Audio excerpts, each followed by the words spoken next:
हाँ हेलो। चलिए आज हम लोग क्या करने वाले हैं। आज हम लोग क्लास 9th के जो साइंस में न्यू सिलेबस है, ठीक है, उसका हम लोग मोशन का चैप्टर कर चुके हैं। ठीक है, तो आज हम लोग स्टार्ट क्या कर रहे हैं, चैप्टर 6। उसके बाद वाला जो next chapter is how forces affect motion. Right, new syllabus में यही है, आपका न्यू बुक में यही नाम दिया गया है। मतलब आपको प्रैक्टिकल वे में पढ़ना है कि फोर्स का क्या इम्पैक्ट पड़ता है, आपके मोशन को वो कैसे इफेक्ट करता है। Okay right. तो आप लोगों को मालूम है कि हम लोगों ने ये क्लास एक दिन किए थे, एक दिन क्लास हुई है इसका ना, वो टेक्निकल स्नैक के कारण हम लोग इसको रिकॉर्ड नहीं कर पाए थे। तो fortunately you have got the opportunity to revise it again. Okay, और जो पार्ट बच गया था इस चैप्टर का, मतलब आज इस चैप्टर को ओवरऑल हम लोग फिनिश करने वाले हैं। ठीक है, तो अब सवाल यह है कि force, how forces affect motion. तो आपको ये एनसीईआरटी बुक हमने कहा है कि आप वर्ड वर्ड पढ़िए। अभी क्या है ना, ये आपको अच्छे से देखिए, सब कुछ दिया हुआ है। नॉट ओनली दैट, ये द कॉन्सेप्ट ऑफ फोर्स में यहां देखिए ये लिखा हुआ है ग्रेड 8 क्यूरियोसिटी चैप्टर 5। मतलब आपको यहां इस क्लास 9th में जो भी आप पीछे पढ़े हैं उन सारी चीजों को आपको रिकॉल बैक कर रहा है, मतलब रिकैपिचुलेट कर रहा है कि आप पहले क्या पढ़े थे। ठीक है, तो आपको बताया गया था कि फोर्स क्या है भाई। देखो इधर, कोई पुश करता है, कोई पुल करता है, कोई बॉल को स्ट्राइक करता है। ठीक है, मतलब these are called the forces. वो कहते हैं कि आपने फोर्स अप्लाई किया। ठीक है, आपको इसी का एग्जाम्पल दिया है, kicking a ball, you are striking a cricket ball by bat. Okay right, not only that, इसमें तो आप मोशन देख रहे हैं, even indirectly change of shape भी होता है जब आप फोर्स लगाते हो। जैसे यहां आपको एग्जाम्पल दिया है squeezing a lemon. Okay right, आप उसके शेप को चेंज करते हो। आप कोई बॉल है, बैलून है, आप दोनों तरफ से पुश करते हो, क्या होता है, इट्स शेप चेंजेस ऑल्सो। मतलब you are applying the force, as a result its shape deformation also is created. Okay right, मतलब आपका फोर्स क्या करता है। तो हम लोग इस फोर्स को डिफाइन किए थे कि व्हाट इज अ फोर्स। मैंने लास्ट क्लास में इसको लिखा है। ओके राइट, आज हम लोग इसको रिवाइज कर ले रहे हैं। व्हाट इज फोर्स, तो आप इसको कह सकते हैं ये cause which can change the state of motion और पोजीशन और शेप ऑफ एन ऑब्जेक्ट। मतलब उसके स्टेट को ये चेंज कर सकता है, स्टेट ऑफ मोशन को। ओके राइट, ठीक है। फोर्स क्या, लेकिन ये फोर्स है क्या, ये डायरेक्टेड है, फिजिकल क्वांटिटी है। मतलब जब आप इसको एक्सप्रेस करेंगे तो ये बताना होगा कि फोर्स किधर लगा रहे हो। मतलब यह एक वेक्टर क्वांटिटी है। आपके लिए force can be completely expressed by its magnitude and, बोलिए क्या चीज, direction. Magnitude and direction. Like आपने मोशन में पढ़ा है ना, आपने मोशन में पढ़ा है डिस्प्लेसमेंट, आपने पढ़ा है वेलोसिटी, आपने पढ़ा है एक्सेलरेशन। मतलब ये कि फोर्स जब भी कहेंगे तो उसका वैल्यूज भी देंगे, और फोर्स किधर लग रहा है ये डायरेक्शन भी बताएंगे। तो वह एक क्या हो गया, वेक्टर फिजिकल क्वांटिटी हो जाएगी।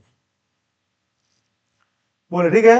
अब आपको इफेक्ट ऑफ फोर्स तब क्या हुआ, can change either change in its magnitude और डायरेक्शन और बोथ। आपका ये फोर्स चेंज कर जाएगा।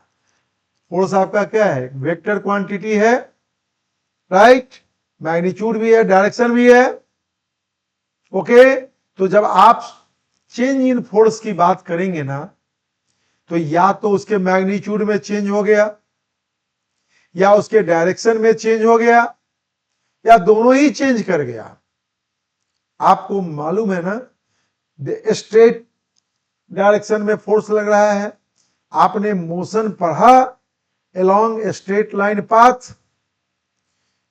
उस केस में क्या था, फोर्स का डायरेक्शन अगर एक ही डायरेक्शन में वेलोसिटी है, बढ़ रहा है, एक्सेलरेशन है, तो डायरेक्शन चेंज नहीं किया, केवल उसका वैल्यू मैग्नीट्यूड चेंज किया। आपने मोशन में सर्कुलर मोशन पढ़ा, आपने क्या देखा, आपको जो पढ़ना था जिसको आपने यूनिफॉर्म सर्कुलर मोशन कहा, उसमें स्पीड क्या था, कांस्टेंट था V. But at all points आपने पढ़ा ना, आपने उसमें पढ़ा था कि हर जगह इसकी स्पीड वी है, वी है। आपने पढ़ा था, ये चीज पढ़ा था ना सर्कुलर मोशन में। ओके, यहां इसका मैग्नीट्यूड चेंज नहीं कर रहा है, क्या चेंज कर रहा है, ओनली इट्स डायरेक्शन। ठीक है, तो आप ये समझो, due to change in direction of इस वेलोसिटी, क्यों हो रहा है, क्योंकि इस पे फोर्स लग रहा है। और फोर्स आपको हमने दिखाया था ना, हर जगह ये टुवर्ड्स द सेंटर लगता है, और ये वैल्यू तो वही होता है लेकिन डायरेक्शन बदलता रहता है। तो आपके लिए वह भी एक एग्जाम्पल हो गया। और कभी कभी दोनों ही बदल सकता है।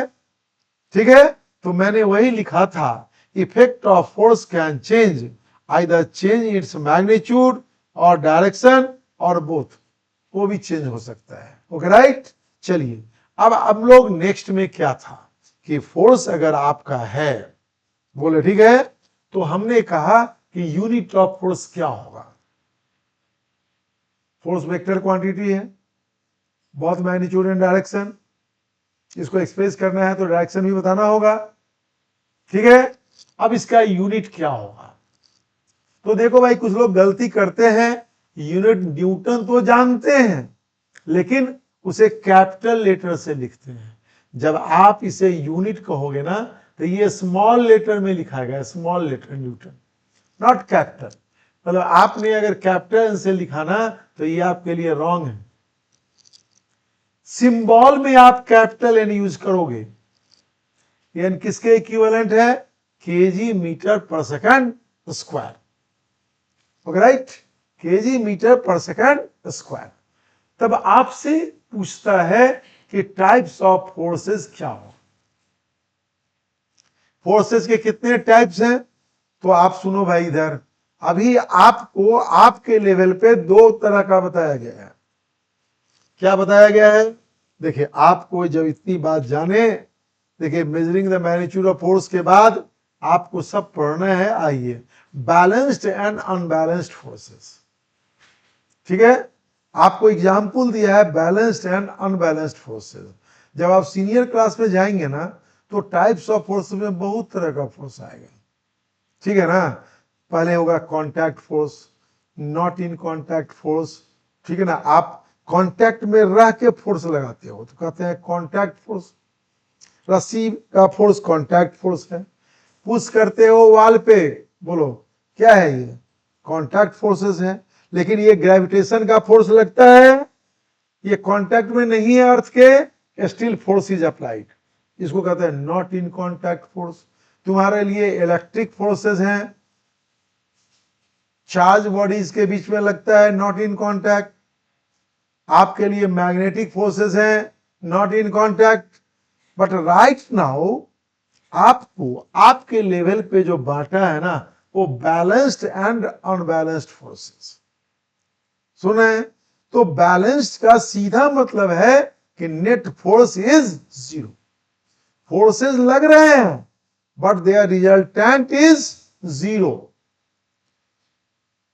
समझ में बात आई। मतलब ये कि वो जो पूर्व की अवस्था है उसमें ये कोई चेंज नहीं करेगा नेट फोर्स। ओके, और अनबैलेंस्ड है मतलब net force is not zero. So the change of state of the body will take place. Correct, body का जो स्टेट है वो चेंज करेगा। स्टेट ऑफ मोशन, ये रेस्ट में है तो मोशन में, ठीक है ना, मोशन में है तो वो उसमें भी चेंजेस आएंगे। तो आपको टाइप्स ऑफ फोर्सेस में many types are there, but here आपको बैलेंस्ड फोर्स पढ़ना है, अनबैलेंस्ड फोर्स पढ़ना है। मैंने क्लियर कट कहा था कि बैलेंस्ड का सीधा मतलब समझो देहाती बात की net force is zero. Net force is zero. This net force का मतलब रिजल्टेंट इज जीरो, और अनबैलेंस्ड का मतलब हुआ net force is not equal to zero. सुने, तो आपको एग्जाम्पल्स दिया हुआ है। जैसे आप देखो यहां ये ब्लॉक रखा हुआ है, ओके राइट। मैं इसको अच्छे से दिखा रहा हूं, आप देखो कि कौन सा फोर्स कहां लगता है। ठीक है, आप देखो एक ये ब्लॉक है, राइट। देखिए यहां भी आपको एग्जांपल दिया हुआ है, यू आर पुशिंग इट। देखो मैंने लिखा है ना, by you applied a force F. बोलो ठीक है, आपने फोर्स अप्लाई किया, but still it is at rest. लेकिन ये रेस्ट में है, हमने धक्का मार रहा है लेकिन object is not moving, it is at rest. Rest में है, चेंज नहीं हो रहा है, इसका मतलब net force is zero because it is not moving. तो इसका मतलब ये हुआ कि नेट फोर्स जीरो है, तो कहीं ना कहीं कोई फोर्स और भी लग रहा है, जो ये आपने फोर्स लगाया उसको अपोज कर। सुने, तो कौन ये फोर्स लगा रहा है कौन यहां पे? यहां तो आप हैं, ये ब्लॉक है, ये सरफेस है, तो कौन लगा रहा है? मतलब ये जो फ्लोर है ना, ये फ्लोर सरफेस, ये आप लगाए, इसके अपोजिट फोर्स लग रहा है, जिसे हम लोग कहते हैं शियर, फोर्स ऑफ फ्रिक्शन। तो आपको ये समझना है कि ये लगा कौन रहा है। भाई देखो, बाई सरफेस, ये सरफेस लगा रहा है। सुने, इसीलिए इसको देखो, यहां ये फोर्स ऑफ कांटेक्ट है। फोर्स ऑफ क्या है? कांटेक्ट फोर्सेस है। तो जहां ये ब्लॉक इस सरफेस के कांटेक्ट में है, इसीलिए अलोंग द सरफेस ये लग रहा है। ठीक है, उसी तरह से आपको यहां एग्जांपल दिया है, एक बॉल या कुछ भी है पानी में फ्लोट कर रहा है। देखिए ये वाटर है, इसमें ये बॉल फ्लोट कर रहा है। क्यों फ्लोट कर रहा है? अगर ये फ्लोट कर रहा है, एट रेस्ट है, तो net force is zero. How? मतलब क्या है? आप देखो यहां, इसका फोर्स ऑफ ग्रेविटी या gravitational force, weight force mg किधर लग रहा है? नीचे की ओर, F बराबर mg। ये वेट फोर्स कहो, कौन लगा रहा है भाई? बाय अर्थ लगा रहा है। तो अगर यह रेस्ट में है, तो नेट फोर्स क्या होना चाहिए? जीरो। तो अगर ये नीचे है, तो कोई ना कोई ऊपर फोर्स लगा रहा होगा, जो इस दोनों को क्या कर रहा है? इस दोनों को बैलेंस कर रहा है। ये कौन सा फोर्स है? Force of buoyancy. देखो, बॉयंट फोर्स, यही दिखाया हुआ है आपको। सुने, बात समझ रहे हैं? उसी तरह से आपको और भी एग्जाम्पल यहां एनसीईआरटी में दिया है। आप देखो, स्कूल में आप लोग टग ऑफ वार करते हो, देखो यहां here like this, you see. आप देखो यहां क्या दिखाया है, पढ़ना है, आप पढ़ोगे, पिक्टोरिकल रिप्रेजेंटेशन है, तो ये आसान है आपके लिए। देखो ये दो टीमें हैं, देख रहे हैं? यहां क्या देख रहे हो? ये देखो, जब भी वेक्टर है ना, वेक्टर में जब हम लोग एरो ड्रॉ करते हैं, तो इसका जो टिप होता है ना, देखो जब ये ड्रॉ करेंगे, ये टिप है, ये डायरेक्शन बताता है, गिव यू द डायरेक्शन। और इसकी जो लंबाई है ना, ये लेंथ, ये प्रोपोर्शनल टू मैग्नीट्यूड है। एल प्रोपोर्शनल टू मैग्नीट्यूड होता है।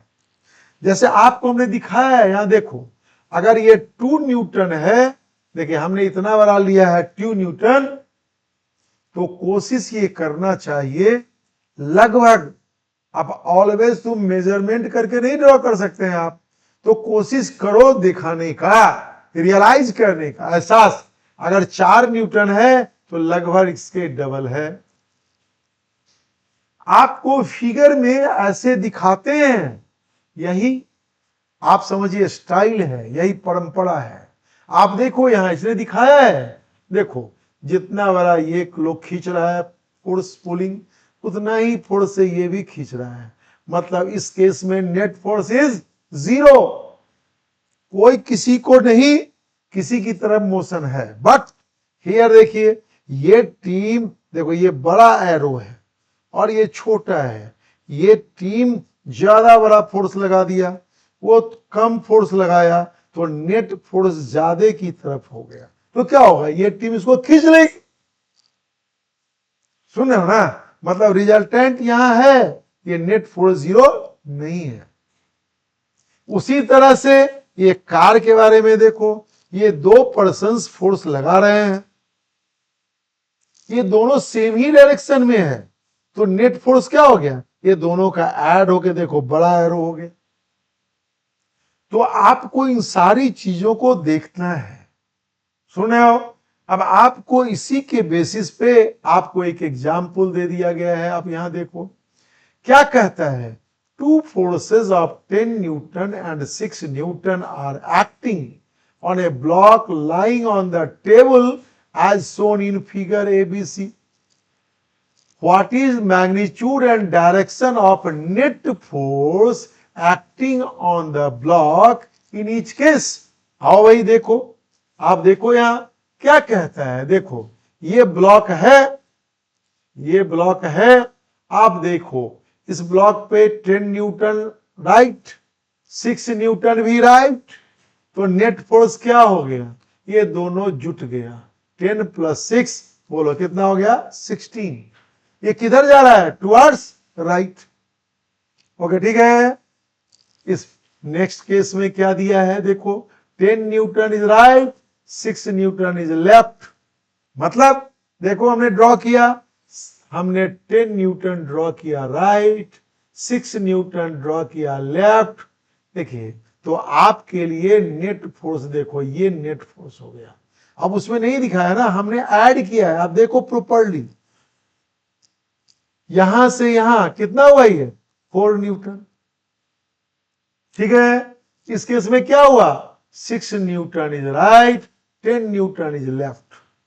ओके, आप देखो ये रेड कलर में हमने दिखाया है, क्या दिखाया, 10 न्यूटन लेफ्ट और 6 न्यूटन राइट, वो प्लस ये माइनस, तो नेट रिजल्टेंट कितना हो गया, बोलो 4 न्यूटन। बट ये किधर जा रहा है, लेफ्ट, लेफ्ट जा रहा है। सुने, तो आपको ये सवाल आ गया।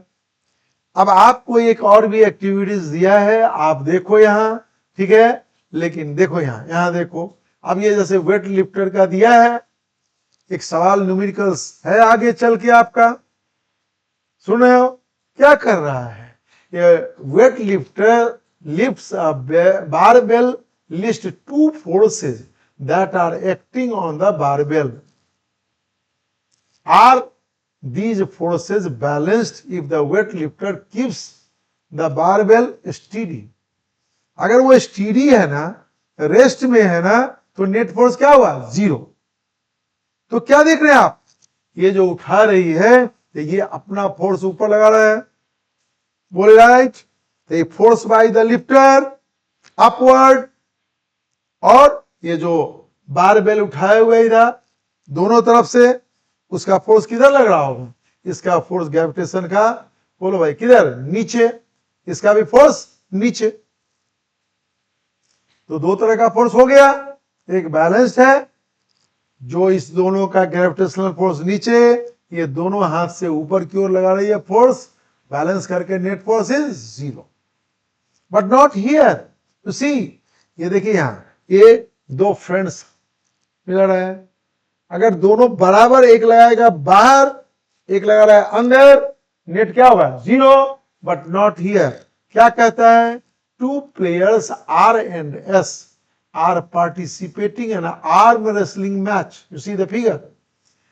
At the instant when the arms tilt to the front direction, tilt to the front direction, माने ये जो फोटो है वैसे आगे आगे, तो आपके लिए कहता है out of the page towards you, towards you. Are the forces exerted by the players balance? No, ये आपकी तरफ आ गया, मतलब जो इधर पीछे लगा रहा था वो कम है और आपकी तरफ लगा रहे हैं ये, बोलो वो पीछे वाला जो हाथ वाला क्या लगा रहा है, जो एस है वो ज्यादा फोर्स लग रहा है। समझ गया बात को? तो नेट फोर्स किधर होगा? If not which player exerted the larger force. आप तो आप फोटो में देख रहे होगे किसका, ये एस वाला प्लेयर का हाथ पीछे है, देख लो, ठीक है ना, और आर वाले प्लेयर का हाथ क्या है, इधर है, आगे है। बोलो किधर गया? आगे, मतलब एस ने ज्यादा फोर्स लगाया किस पे? आर पे। हो गया? कोई डाउट है यहां तक? Any doubt? सिंपल बातें हैं। हाँ, एक बहुत ही इंपॉर्टेंट कॉन्सेप्ट यहां है, आप समझो, और मैं इसको बहुत ही अच्छी तरह से आप लोगों को बताने की कोशिश कर रहा हूं। और ये सारी चीजें जब आप साइंस पढ़ोगे और क्लास 11th में जाओगे तो ये सब आपको अंडरस्टैंडिंग डेवलप करेगा, ठीक है, अभी सवाल बनाने में और at that time also. Okay right? तो आओ, क्या कहता है ये फोर्स ऑफ फ्रिक्शन से Owen overlooked but always present, ये हमेशा ही प्रेजेंट रहता है। सुन है ना? तो वो एग्जाम्पल दिया है यहां, देखो ये जो गर्ल्स है, आपको यहां बताया है ग्रेड 8 क्यूरियोसिटी चैप्टर 5 में इसके बारे में जिक्र है फ्रिक्शन का, आप पिछले क्लास में पढ़े हो, ठीक है। तो अब यहां देखो ये नेट फोर्स, देखो यहां लगा रही है, ये मोशन में है, ठीक है। अब आपको मैं एक सिचुएशंस बता रहा हूं, तो आपके ये फोर्स ऑफ फ्रिक्शन के बीच का अंडरस्टैंडिंग डेवलप करेगा। राइट? यहां भी एक फोटो दिखाया गया है लेकिन बाद में, पहले आप फ्रिक्शन देख लो। आओ, क्या है? यस यस राइट, आपके लिए मैंने एग्जाम्पल्स बताया था, ठीक है ना, हमने एग्जाम्पल्स बताया था, ठीक है। हेलो हेलो, हाँ नमस्कार, हाँ हो रही है, बोलिए, ठीक है।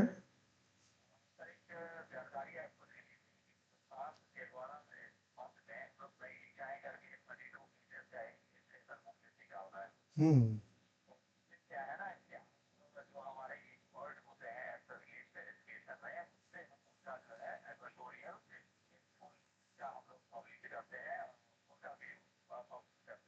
हम्म,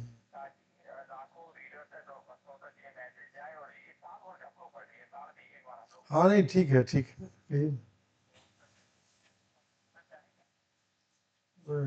ये कहाँ आना चाहेंगे, कहाँ पे आना चाहेंगे?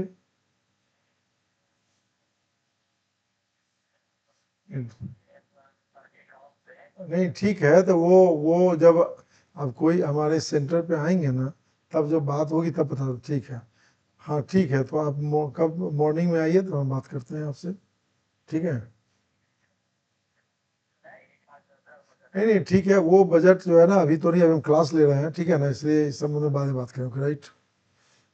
आप आएंगे वो 8 से 10 के बीच में, ठीक है, मॉर्निंग में।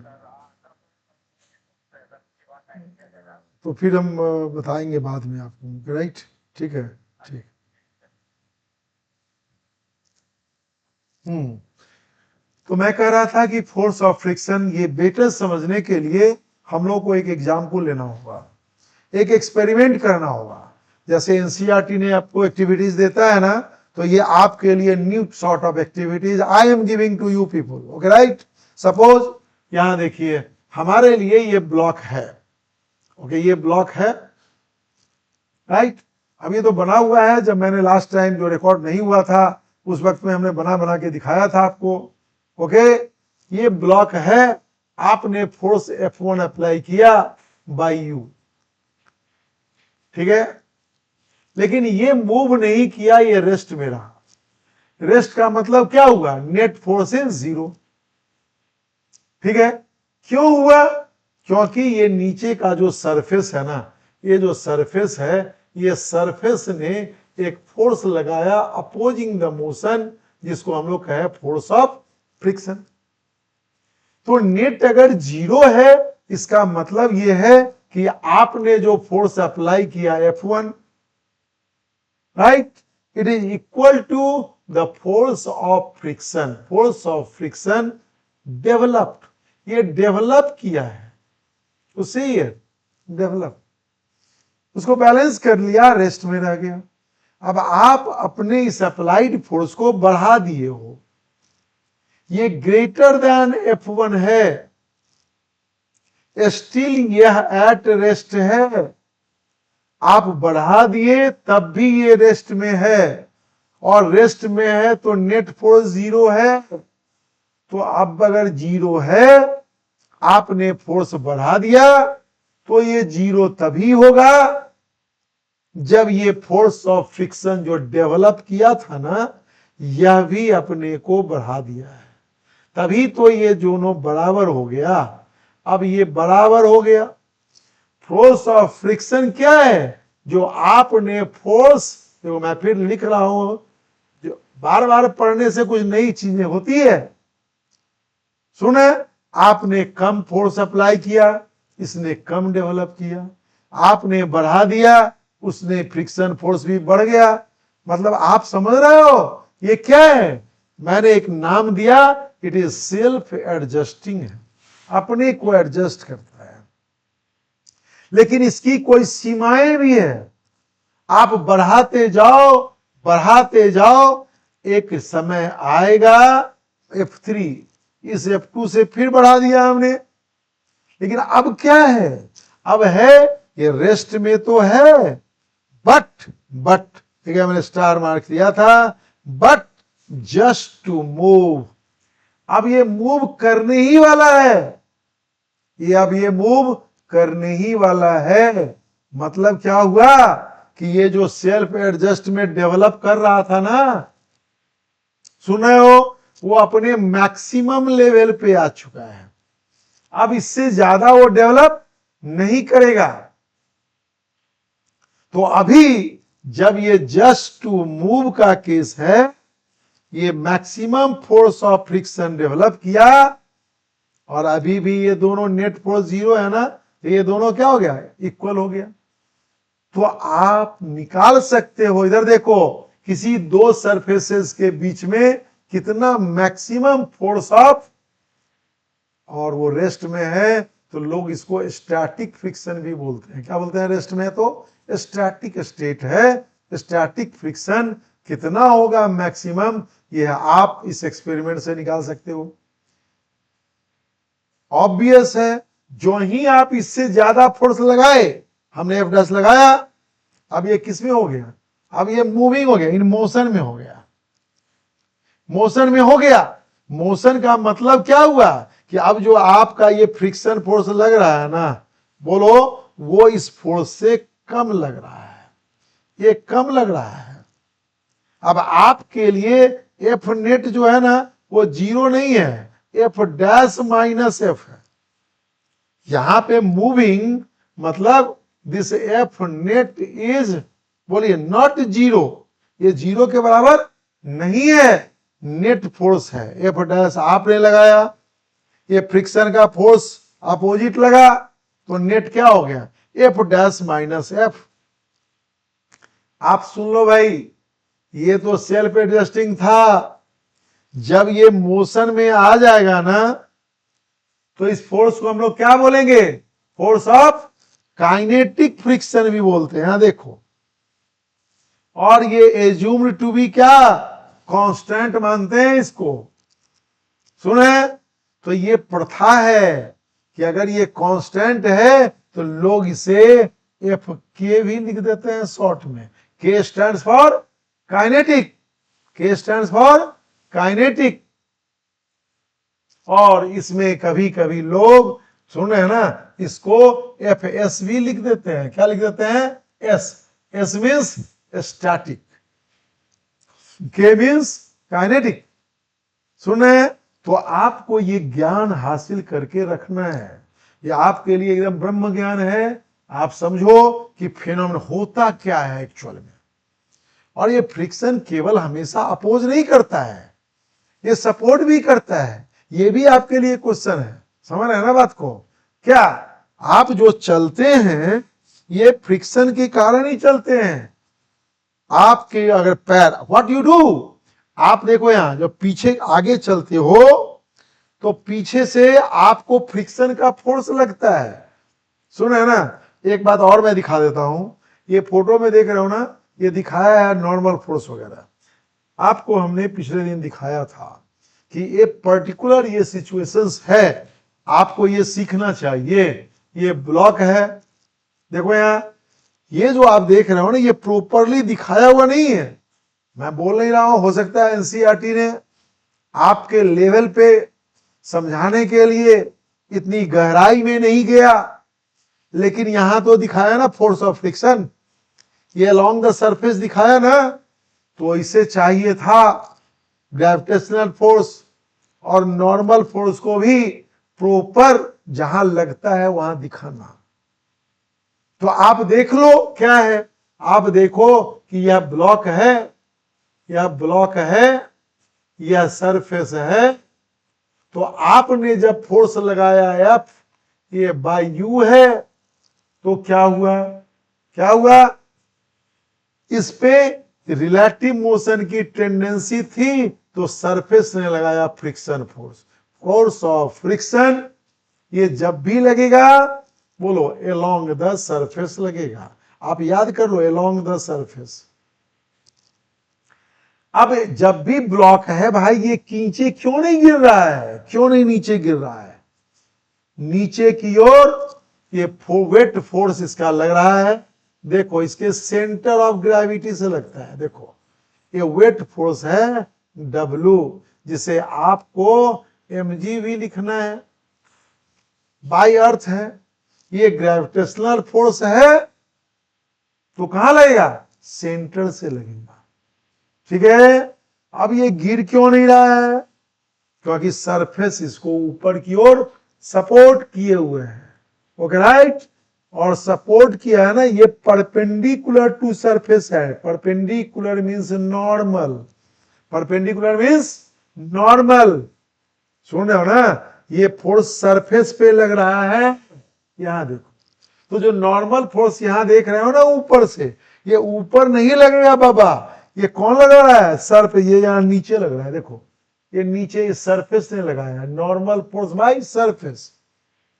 हमने कहा कि व्हाई कॉल्ड सो, इसको नॉर्मल क्यों नाम पड़ा, क्यों नाम पड़ा, क्यों, why called so, because it is perpendicular to the surface of contact. ये जो परपेंडिकुलर है ना बाबा, परपेंडिकुलर को ही हम लोग नॉर्मल भी बोलते हैं, नॉर्मल ही बोलते हैं, normal to the surface. Okay, तो यहां सरफेस दो फोर्स लगाता है। अब मैं ज्यादा नहीं बोलूंगा इसमें, एक फ्रिक्शन लगाया और एक नॉर्मल लगाया। ये दोनों ही फोर्स जो देख रहे हो ना बाबा, ये फोर्स ऑफ फ्रिक्शन और ये नॉर्मल फोर्स, ये दोनों ही सरफेस लगाया है। और पता है, इस दोनों के रिजल्टेंट को अगर देखेंगे, ये आर कहलाता है। ये आर, ये फ्रिक्शन का है देखो, और ये नॉर्मल है, तो ये उसका रिएक्शन है। तुमने जो पुश किया, सुना हो ना, ये this is called what force, ये कहलाता है रिएक्शन फोर्स। देखो यहां, अब इतनी ज्यादा जानने की जरूरत नहीं है, बट आप देख लो ये चीजें, ये क्या है, क्या कहलाता है, ये रिएक्शन फोर्स है। ओके, रिएक्शन फोर्स कहलाता है। ठीक है, अब आप यूं समझो कि मैं दिखा रहा था कि ये फ्रिक्शन फोर्स ना हमेशा अपोज नहीं करता है, सपोर्ट भी करता है। अगर ये स्लिपरी रहेगा ना, सुने ना, तो आप जितने जोर से ताकत लगाओगे आगे बढ़ने का, सुन रहे हो, पीछे से सपोर्ट नहीं करेगा, पैर फिसल जाएगा पीछे, जितनी ताकत लगाओगे उतने जोर से गिरोगे। आप अपनी ताकत से नहीं चलते हो।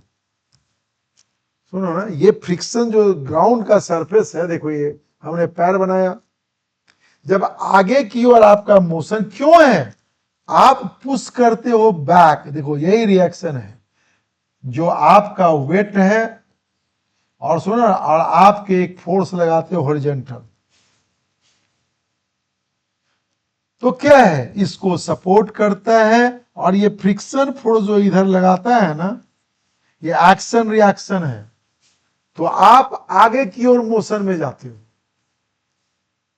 आप जितनी जोर से चलोगे वो तभी जब उतना फ्रिक्शन का फोर्स लगेगा।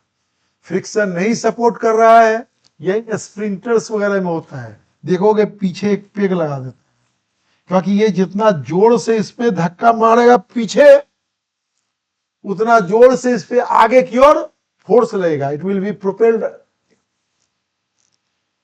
अहेड। तो यहां ये सपोर्ट करता है, सुन रहे हैं ना बात को, ठीक है। आगे आइए, तो आपको फोर्स ऑफ फ्रिक्शन बोल रहा। जब इतनी बात आप कर लिए, देखिए यहां ये एक एक्सपेरिमेंट दिया है कि अगर आपके पास अभी जो आपने पढ़ा मोशन में आ गया, आप छोड़ दोगे तो क्या होगा, फ्रिक्शन का फोर्स, मतलब आप अगर छोड़ दोगे तो फ्रिक्शन का फोर्स किधर लग रहा है, अपोजिट। जैसे आपके लिए क्या है, आओ यही दिखाते हैं, आपने ये फोर्स लगा दिया, ये फोर्स ऑफ फ्रिक्शन लग रहा था, ये मोशन में आ गया। नाउ आप क्या किए, इस एफ को 0 कर दिया। जब ये छोड़ दोगे तो ये फ्रिक्शन फोर्स किधर लग रहा है, अपोजिट लग रहा है ना। बोलो ये क्या क्रिएट कर देगा, क्या क्रिएट करेगा, रिटार्डेशन। तो फाइनली वो ब्लॉक क्या होगा, कुछ दूर जाके रुक जाएगी। क्या बात समझ में आ रही है ना, सुन रहे हैं। तो आपके लिए नेक्स्ट वही एक्सपेरिमेंट किया हुआ है।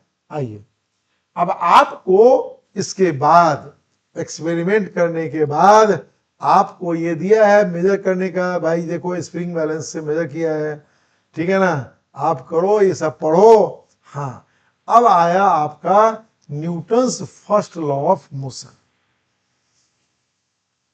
सुने, Newton's first law of motion क्या है, Newton's first law of motion. अब आप इसको पढ़ेंगे, ठीक है। मैं इन चीजों को बिल्कुल ही सरल भाषा में, सिंपल वे में बता रहा हूं। ये न्यूटन्स फर्स्ट लॉ कहता क्या है, पहले आप स्टेटमेंट समझो। देखो ये मैं अपनी तरह से लिख रहा हूं, क्या है, every object wants to remain either at rest or in uniform motion, क्या, unless disturbed by an unbalanced or net force। क्या कहता है, ये चाहता है हर ऑब्जेक्ट किसमें रहना, either at rest or in uniform motion। देखो बहुत सिंपल सी चीज है, ये क्या लिखा हमने, वांट्स, वांट्स, चाहता है। हर आदमी वही चाहता है जो उसकी प्रकृति होती है, सुनो ना, जो उसकी प्रकृति होती है, नेचर है। तो ये वांट्स जो देखा ना, बिल्कुल मैं हिंदी में लिखा, चाहता है, कोई वही चाहता है जो उसके नेचर ऑफ ऑब्जेक्ट को बताता है। वो चाहता क्या है, टू रिमेन एट रेस्ट, वो रेस्ट में रहना चाहता है। देखो ये हम लोग कहते हुए ना, एवरी पर्सन वांट्स या अपोजेस द एनी चेंजेस। ये दुनिया में देखो ना, कोई चेंज हो रहा है तो अपोज करेगा, बैठा है तो बैठा ही रहना चाहता है। तो ये यही कहता है, नेचर क्या है, टू रिमेन एट रेस्ट और to remain in uniform motion. अगर वो रेस्ट में है तो v इज 0, एक्सेलरेशन इज 0। अगर वो यूनिफॉर्म मोशन में है तो v इज कांस्टेंट, फिर a इज 0। ये कब है, जब नेट फोर्स इज 0। अगर ये नेट फोर्स 0 नहीं है तो ये स्टेट नहीं रहेगा। एकदम क्रिस्टल क्लियर समझो, नेट फोर्स 0 इसको आइदर एट रेस्ट और in uniform motion. Net force is not zero, object is in non uniform motion. समझ में बात आ गई? एकदम क्रिस्टल क्लियर। ओके, तो ये जो रेस्ट में रहने की प्रवृत्ति है ना, नेचर, इसी को लोग कहते हैं is called inertia of rest. क्या कहते हैं? Inertia of rest. और जो इसका नेचर है to remain in uniform motion, इसी को कहते हैं इनर्शिया ऑफ मोशन। तो भाई समझो कि ये जो आप स्टेट देखे हो ना, जब net force is zero either at rest और in uniform motion, either v is zero or v is equal to constant. Net force zero, acceleration is zero, it is object is said to be in equilibrium. तब हम कहते हैं कि that object is in equilibrium. समझे बात को? ठीक है, कोई कंफ्यूजन यहां तक नहीं है। अब आप ये समझो कि जब नेट फोर्स जीरो है, ये एट रेस्ट में है, तो आपने मोशन में ग्राफ पढ़ा था, आपने पढ़ा है position time graph.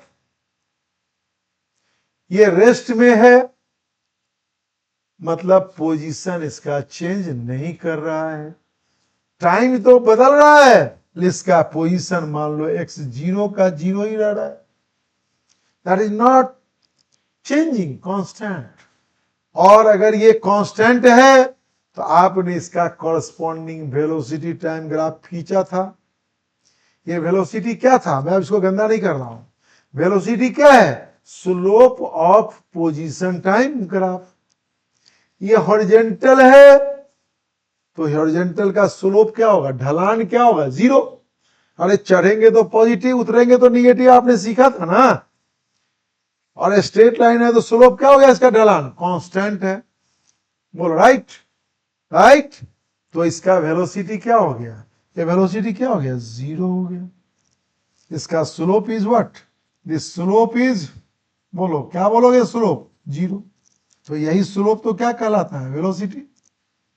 Okay, but when velocity is constant, कब, जब पोजीशन टाइम ग्राफ क्या होगा, स्ट्रेट लाइन होगा।